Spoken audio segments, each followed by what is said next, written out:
Karibu sana mtumishi wa Mungu. Imempendeza Mungu tena siku ya leo, ikiwa ni siku ya pili kati ya siku 90 ambazo Mungu ametupa mbele yetu ya kuweza kujifunza maneno ya Mungu, jinsi ya kumtafuta Mungu ipasavyo. Kwanza ni kupongeza sana kwa kuweza kupata nafasi ya kuweza kufuatilia darasa hili, na Mungu akubariki sana. Kumbuka kusubscribe, kumbuka kualika watu wawili watatu ili waweze kuungana pamoja nasi katika kujifunza maneno haya. Jana tuliangalia vizuri kwamba kumtafuta Mungu ni wito ambao Mungu ametupa wanadamu, ametualika. Ni sauti ya kualika ambayo imebeba maagizo yanayoenda kutupa majukumu ya kufanya. Na nikasema ya kwamba Mungu ametuita tumtafute kwa bidii ili aweze kujidhihirisha katika maisha yetu. Ingawa tulisema ya kwamba asili ya dini ni kumtafuta Mungu, sasa tunataka tuende mbali zaidi, tumtafute Mungu kwa namna ambavyo yeye anajifunua kwetu. Nilieleza wazi ya kwamba Mungu tunamfahamu sio kwa sababu ya utafiti tutakaofanya, sio kwa sababu ya jitihada zetu, lakini ni kwa jinsi ambavyo anajifunua kwetu. Na tuliangalia katika kitabu cha Mithali sura ya 8 mstari wa 17. Mungu anasema, na wapenda wale wanipendao, na wale wanitafutao kwa bidii wataniona. Kwa hiyo tukasema ile bidii ndio ile kumpenda Mungu kwa moyo wako wote, kwa akili zako zote, kwa jitihada zako zote, kwa nguvu zako zote, na kwa roho yako yote. Kwa leo tunaenda mbele zaidi, tunaangalia kwamba kabla Mungu hajatualika kumtafuta yeye, kwanza anajifunua katika sifa zake. Na je, sifa zake ni zipi ambazo Kristo au Mungu anajifunua kwetu ili kutuvuta katika kumtafuta yeye? Na hapa tutaangalia kuanzia katika Mithali sasa sura ya 14. Hapo ukianza kusoma hapo utakuta sifa Mungu anaweka wazi sifa zake, na hatutaweza kusoma zote leo, lakini kwa sababu leo ni mwanzo pia wa kuziangalia sifa hizi ambazo Mungu anazidhihirisha au anajifunua kwetu ili tuweze kumtafuta yeye. Tutaziangalia, ziko takriban sifa 6. Kwa neema ya Mungu zote tutaweza kuzipitia moja baada ya nyingine na kwa utulivu, ili tuweze kupata kwa undani zaidi habari za Mungu. Haleluya. Kumbuka nimekueleza kwazi kwamba lengo letu la siku hizi 90 ni kukaa chini kwa utulivu, kuweza kumsikia Mungu, kujifunza kutoka kwa Mungu. Kumbuka katika Yohana sura ya 4, kuna habari ya mwanamke mmoja ambaye yeye sasa alikutana na Yesu, mwanamke Msamaria. Alipokutana na Yesu alikuwa kisimani. Yesu akawa amezungumza naye mambo mengi, akazungumza naye mambo mazuri, akafanya mambo ya ajabu kwake ambayo yakamstaajabisha sana na kumfanya amini kwamba Kristo ni Masihi. Hakuishia kuwa na ushuhuda ule, bali aliamua kufanya ushuhudiaji. Akaenda katika ule mji wa Samaria, maandiko yanasema akazunguka huku na hukule, akitangaza sifa za Yesu Kristo na matendo makuu ambayo alikuwa ameyaona yametendeka mbele yake.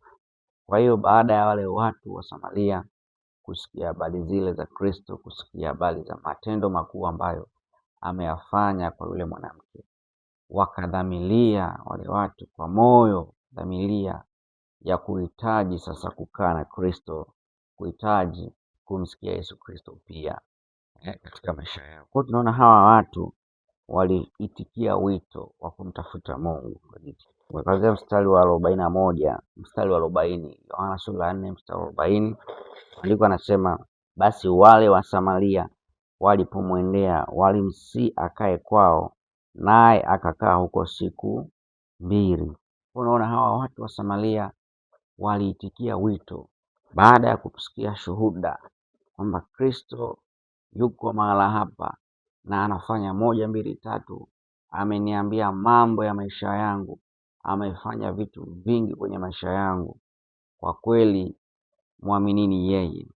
Wale watu wakaitikia wito mzuri, wakasema hapana, hatuwezi kuishia tu kusikia, lakini tuna sababu ya kumtafuta Kristo, tafuta kwa bidii. Kwa hiyo wakamsihi Kristo, wakamfuata, wakamwambia Kristo, tunakuomba ukae kwetu hapa siku 2 ili tupate kukusikia. Soma vizuri maana hili neno nasema akakaa huko siku mbili. Ile kukaa kuna Biblia ya Kiingereza ikisema and he told them, would tell with them. Manake ni kwamba Masihi akakaa katika hali ya utulivu, pasipokuwa na haraka, pasipokuwa na shauku ya kumaliza kikao chao, pasipokuwa na shauku ya kufika mwisho, lakini walikuwa na hali ya utulivu. Walitenga muda wao, wakasema tutakaa chini tupate kumsikia. Kwa hiyo tunaona hawa watu walichukua hatua ya kumtafuta kule alipokuwa, akamwambia njoo kwetu Kristo, kaa na sisi, hatuna muda wa kuondoka, hatuna haraka, tunataka tukae chini tukusikie, tunataka tukae chini tujifunze, tunataka tukae chini tuone na sisi kile ambacho tumekisikia kutoka kwa huyu mama au mwanamke ambaye amekuja kutushuhudia, tukione na sisi kwa macho yetu. Na ukisoma tena mstari wa 41 na 42 utaona sasa matokeo ya wale watu kukaa chini na kumpa Mungu nafasi, kumtafuta Kristo. Njoo ukae kwetu, njoo ukae na sisi siku mbili, tutaweka muda, tutaweka hali ya utulivu, hatutakuwa na haraka, tutasimamisha majukumu yetu. Lengo letu ni kukutafuta wewe, lengo letu ni kutaka kujua kwa kina habari hizi ambazo tumezisikia kwa huyu mama. Tunataka sisi tusisikie kutoka kwako moja kwa moja. Wanasema mstari wa 41, watu wengi zaidi wakaamini kwa sababu ya neno lake. Wakamwambia yule mwanamke, sasa tunaamini, wala si kwa sababu ya maneno yako tu, maana sisi tumemsikia mwenyewe, tena twajua ya kuwa hakika huyu ndiye Mwokozi wa ulimwengu. Kwa hiyo baada ya kumtafuta Kristo kwa bidii, baada ya kumtafuta Mungu kwa bidii na kuweka muda, kutenga nafasi, kuweka upekee katika kusikiliza, mambo mengi yakatokea kwao. Anasema wao wakaamini, watu wengi zaidi, maanake wakasikia matendo, wakaona matendo ya kwa Mungu yametendeka kwao, wakasikia kweli ya Mungu. Kwa hiyo wengi wakaamini na kumjua Kristo. Kwa hiyo ni muhimu sana kuitikia wito wa kumtafuta Mungu, maana Mungu anapojidhihirisha kwetu na kutualika katika kumtafuta yeye, liko kusudi ambalo amelikusudia. Sasa mimi sijui wewe unataka kumwona Mungu katika kipengele gani, aidha katika masomo yako, aidha ni katika uchumi wako, aidha ni katika huduma yako ama afya yako, katika sekta yoyote ile ambayo unatamani kuona Mungu akijidhihirisha kwako, akionekana. Hivyo imekulazimu kuungana pamoja na sisi, pamoja na mimi, tuweze kujifunza kwa kina kumtafuta yeye katika hali na mali, katika ile bidii, ili tuweze kumwona akidhihirika katika maisha yetu. Kwa nimesema ya kwamba sifa za Mungu zinazokuvuta katika kumtafuta yeye, kabla Mungu hajatoa wito wa sisi kuweza kumtafuta yeye, kwanza anajifunua katika sifa 6 ambazo nimekwambia. Anajifunua katika sifa 6 ambazo zitatulazimu sasa kuziangalia hizo, na zitatupa sababu kwa nini tumtafute Mungu kwa bidii, kwa nini tuwe na shauku ya kumtafuta Mungu kwa bidii, ili aweze kuonekana kwenye maisha yetu, kama ilivyoandikwa katika Mithali sura ya 8 mstari wa 17. Kwa ukisoma vizuri mstari wa 14, Mungu anajitambulisha. Sifa ya kwanza, Mungu anajitambulisha au anajifunua kama mshauri, kama mshauri mzuri, kama mshauri mwema, kama mshauri wa ajabu. Kwa hiyo tunaona sifa mojawapo ya Mungu ambayo inatulazimu kumtafuta yeye, inatulazimu kukimbilia kwake.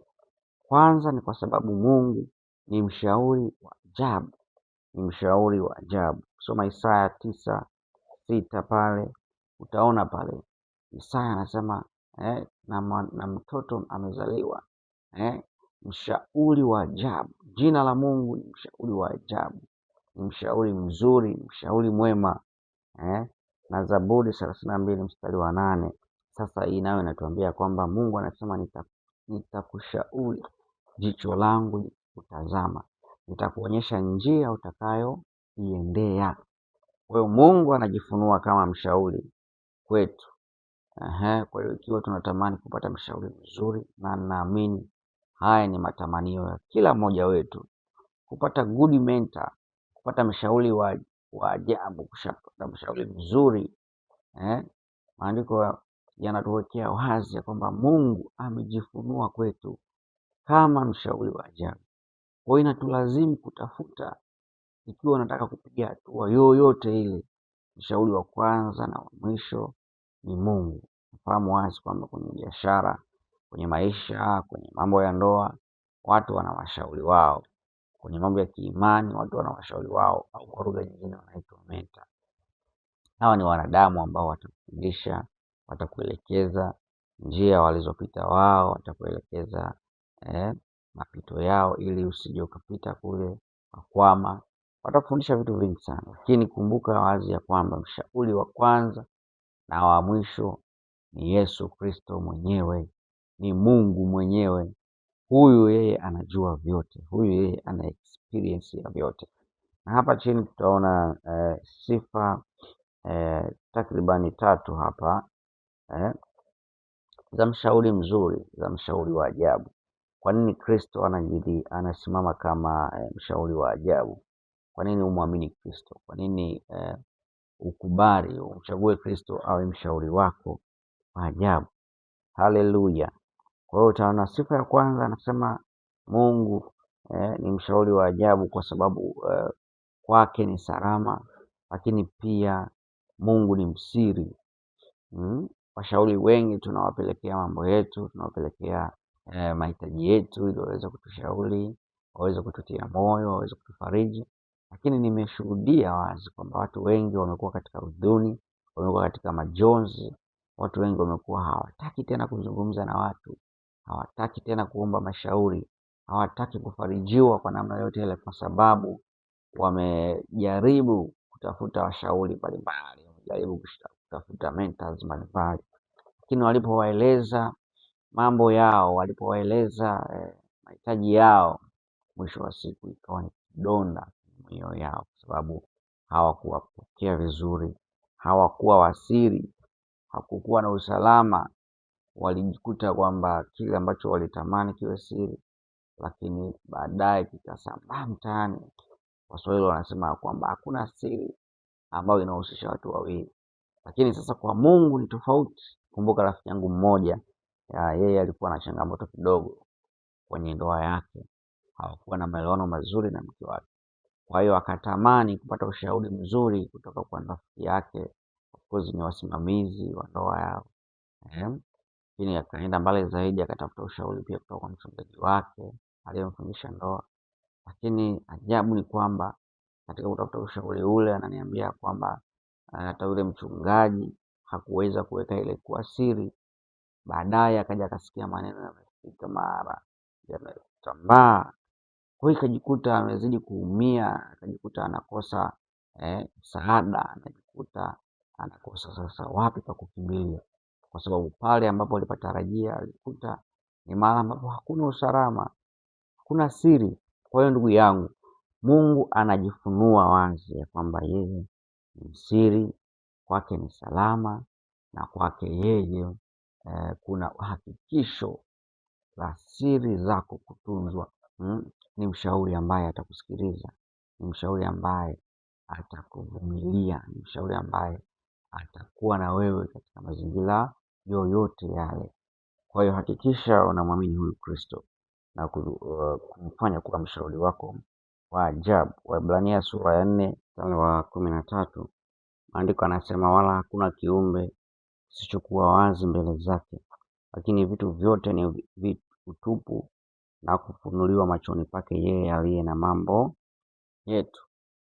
Kwa hiyo Mungu ni mshauri mzuri sana, mshauri ambaye anatunza siri zako, ni mshauri ambaye anaweza kuhifadhi siri zako. Nafahamu wazi ambavyo kuna watu ambao leo hii tuwaambia kwamba waende kutafuta ushauri sehemu fulani. Tunaona matukio mengi yanatokea, tunaona mambo mengi yanatokea. Kuna watu ambao wanajinyonga, kuna watu wanajirusha kwenye ghorofa, wanafanya maamuzi ambayo kwa kweli tunaweza kusema labda hawakupata mshauri mzuri, hawakutaka kufunguka kueleza changamoto wanazopitia ili waweze kusaidiwa.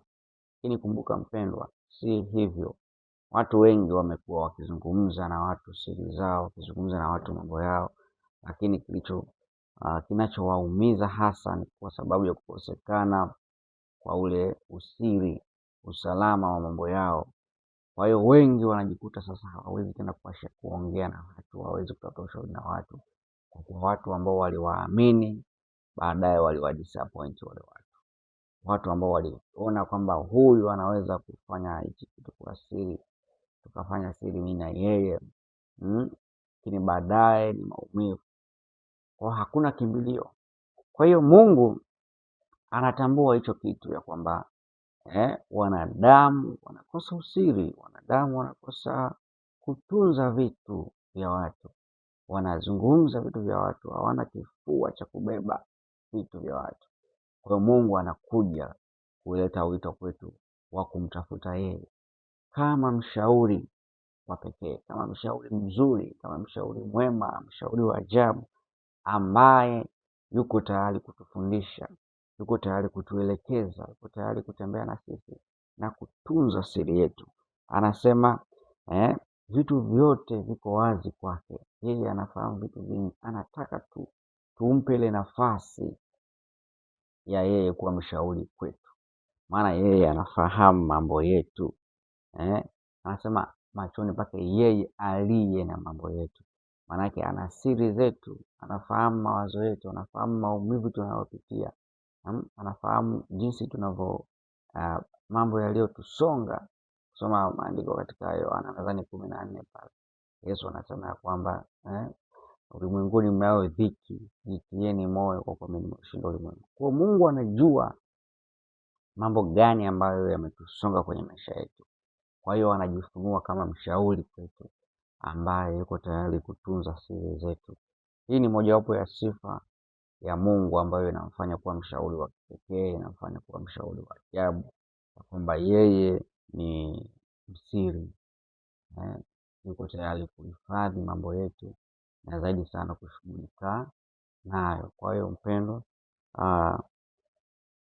karibu sana siku ya kesho. Pia tutaendelea na somo hili, tutaendelea kujifunza zaidi habari hii. Tutaangalia sifa zingine ambazo zinafanya Kristo au zinafanya Mungu kuwa mshauri wa ajabu, kuwa mshauri wa kipekee, na kwa nini umtafute Mungu katika kipengele hicho kama mshauri. Kwa hiyo ni muhimu sana uzingatie hicho kitu. Endelea kualika watu 2-3 waweze kujumuika pamoja nasi, waweze kuungana pamoja nasi. Mungu akubariki sana na kutakia siku iliyo njema yenye baraka katika shughuli zako, na neema ya Mungu isipunguke kwako katika jina la Yesu Kristo. Amen.